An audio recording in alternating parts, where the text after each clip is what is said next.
Well, undoubtedly, the fact that Peyton Manning did not win the Heisman Trophy and the fact that Tennessee really was whipped by Nebraska in the Orange Bowl was frustrating.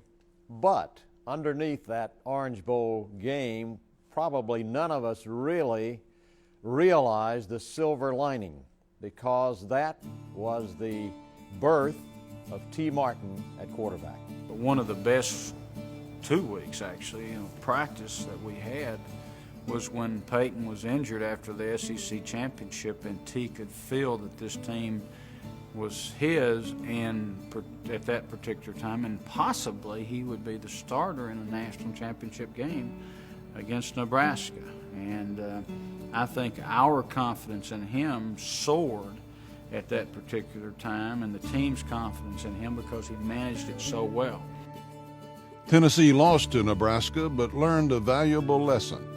Physical play wins championships. Fond farewells to Tennessee icons were fresh in the minds of fans when suddenly it was revealed there would be one more departure from the ranks of Tennessee legends. All of us have decided that the upcoming year, 1998-99, will be my final year broadcasting for the University of Tennessee. I think I was like everybody else. I was stunned. It was hard to imagine Tennessee football on the Vol Network without John Ward. It's time. 1998 would be the last go-around for the voice of the Vols after 31 years. But what a way to go. Graduation took a heavy toll on the volunteer squad. Tennessee lost 6 All-SEC performers. A promising team returned, but skeptics wondered aloud how Tennessee could replace that much talent. They had something special about them in the off-season. They felt like they had a lot to prove after losing some great players, and a lot of people were writing them off as somewhat of a rebuilding year. But going all the way back to the January off-season, they started working and bonding as a football team, and we had the really good spring, the really good summer, and you just felt starting the season, this is going to be a special team. We didn't have any true superstars. We were just a unified team. Hard work, solid fundamentals, and teamwork were the watchwords for this squad. The magic moment is here. Ladies and gentlemen, it's football time in Tennessee. The post-Peyton Manning era began September 5, 1998. Give him 6. T. Martin waited 2 years for his chance. That it came in front of a hostile sellout crowd at the Carrier Dome in Syracuse mattered not to Martin.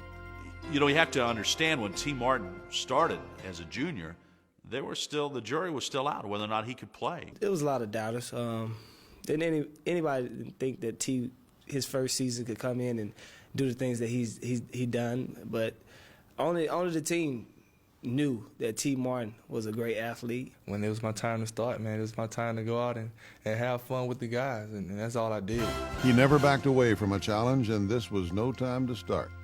The second half was a shootout. Tennessee led 24-13 after 3 quarters, but Syracuse put 20 points on the board in the fourth. T. Martin remained unfazed. Run with that football. 20, 25, 30. Martin to throw. Here's the alley-oop into the end zone. Touchdown! Peerless Price. Syracuse banged home 2 field goals to take the lead, 33-31. Tennessee's back was against the wall, and Martin handled the assignment flawlessly. Just a different type of kid. His approach was different. He was looser. And I think, maybe that's one of the reasons, like in the Syracuse game, there were situations where the kids were still trying to adjust to him, because Peyton was such a take-charge guy. T was take charge, but it was in a totally different way. Yes, sir. Tennessee wins. The Volunteers defeat Syracuse. I do not believe it. The win over the Orangemen gave Tennessee confidence and momentum as the Florida Gators came to Neyland Stadium 2 weeks later. Attendance records were once again shattered, and for good reason. For an early season game, the stakes in this series were always high. Win and you were in the driver's seat. Lose and you play catch-up for the rest of the season. Florida seized the early momentum and drove into Tennessee territory. The Vols would not relent, but Florida quickly went back to work, but so did senior Al Wilson. He forced a fumble that was recovered by Raynoch Thompson, and the Gators were held out of the end zone. Tennessee struggled to move the ball, but a big play was on the way. Bryson breaks it to the 45, to the 50, to the 45, 40, 35, 30, into the end zone. A Jeff Hall field goal pushed the advantage to 10-3. Florida came back to tie it at the half. Obviously, points were at a premium. Defense was the name of this game. Senior Peerless Price finally broke free for just a moment, and that moment was all T. Martin needed. He grabbed it. Where did he grab it? In the end zone. Florida countered, and the game was tied at 17. The fourth quarter went scoreless, thanks in large part to sophomore Deion Grant. Intercepted. Pulled away by Deion Grant. For the first time in Tennessee football history, there was going to be overtime. The kick by Hall is in the air. The kick by Hall is good. Hall was true from 41 yards, and the Volunteers had a 3-point overtime advantage. If Tennessee was to win, it was up to the defense. The D gave up a first down, but no more. On fourth down, Florida coach Steve Spurrier opted for a tying field goal to force another extra period. Snap, the kick is in the air, and the kick this time is no, sir-ree. No, sir-ree. Final score, Tennessee 20, Florida 17. Pandemonium reigns. Tennessee had done it. The Volunteers knocked off the Gators 20-17. I think it's one of the most exciting moments that I've ever had a chance to be involved with in athletics or anything else. It truly was a moment of elation for Tennessee football to have gotten over that hump and beaten a really fine Florida team. It would go down as a landmark win and propel the Vols into the lead of the SEC East Championship race.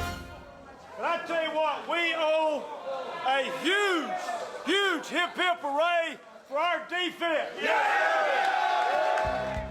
Next on the Vol Quest came a trip to the plains of Auburn, Alabama. Third-ranked Tennessee was heavily favored, and Sean Ellis was one reason why. Ellis running with the football down the left side. Ellis would be named Defensive Player of the Week for his efforts. He made it. Jeff Hall's efforts made it 10-0. Then Jamal Lewis got the ball. This will be Jamal Lewis pounding up the middle, breaking into... Tennessee was in complete control, 17-0. The defense was called on to show its championship form when the Tigers got the ball on the 1-foot line. The game going off? No. The defense bowed its back and beat Auburn 17-9. But all was not good in the Tennessee camp. Tailback Jamal Lewis was lost for the rest of the season. Lewis was Tennessee's big gun, and without him, the coaches wondered from where the firepower would come. Tennessee looked for an answer the next week between the hedges. T was a little bit frustrated. He wanted to get out there and wing it and run the full offense, and they really kept the harness on him. You know, it was frustrating, and sometimes you go into games and say, man, I know we can win the game in a better fashion than this. You know, come on, coach. And, 6 or 7 games of the season, he started doing that, and we started blowing people out. And I was like, all right, we're having fun now. If the coaches were reluctant to lean heavily on T. Martin in the first 3 games, they now had little choice. Martin back to throw, looking, waiting, pass across the middle, complete. Tennessee went to the air more in this game and relied on the talents of Martin. This is Martin, faking, looking, pass into the end zone is... Give it to him. Touchdown! The junior quarterback showed the coaches that they could win without Jamal Lewis, especially when the dynamic duo of Travis Henry and Travis Stevens lined up behind him. A short 3-yard pass to Peerless Price added insurance. Give him 6! The team hit its stride, and they dominated the Dogs 22-3. You didn't all the way slam the door, but you damn sure shut it pretty tight. Like because right now, you are one of the finest football teams in America. Tennessee was 5-0, headed into the showdown with Alabama. It's Alabama, and it's football time in Tennessee. In workmanlike fashion, T. Martin directed the Vols to 2 first-half scores. In the second half, the lead was cut to 14-11, but Peerless Price Has had a an wall in answer. front to the 5, to the 10, to the 15, to the 20, to the outside 25-30. Penalty marker down as Price is racing down the near sideline and will take it all the way home. It is a penalty against Alabama. With the lead now 21-11, Tennessee turned to the ground attack and Travis Henry. He will dive. He scored 2 fourth-quarter touchdowns and rushed for 113 yards. Tennessee turned back the Tide, 35-18. The Vols were suddenly 6-0 for the first time since Philip Fulmer's playing days. The Volunteers spent the Halloween weekend in Columbia, South Carolina. Tennessee's offense, or more specifically T. Martin, was never better. Touchdown, Tennessee. Martin was on target, clicking off pass after pass. We're calling the game, and suddenly you start looking where he's 5 for 5, he's 10 for 10, he's 15 for 15, and he just keeps going and going. Throwing into the end zone, give it to him. Into the end zone. Pass is complete for a touchdown. Martin throws out here, pull down behind the line, breaking a tackle to the 30, to the 35. To the Every pass, I throw it, complete it, forget about it. Go on to the next one. I was taking it play-by-play. And I went to the sideline, everybody looking at me funny. And Coach Cutcliffe called a play that we hadn't called since the spring. And I said, why did he call this play? Maybe he had seen something, from the press box. But I went out, completed the pass, and the crowd started clapping. I'm like, why are these South Carolina fans clapping? We're killing them. Why are they clapping? Copeland hauled in Martin's 22nd consecutive pass to tie an NCAA record. The mark was broken with a completion to Peerless Price. All of a sudden, all the South Carolina fans started clapping.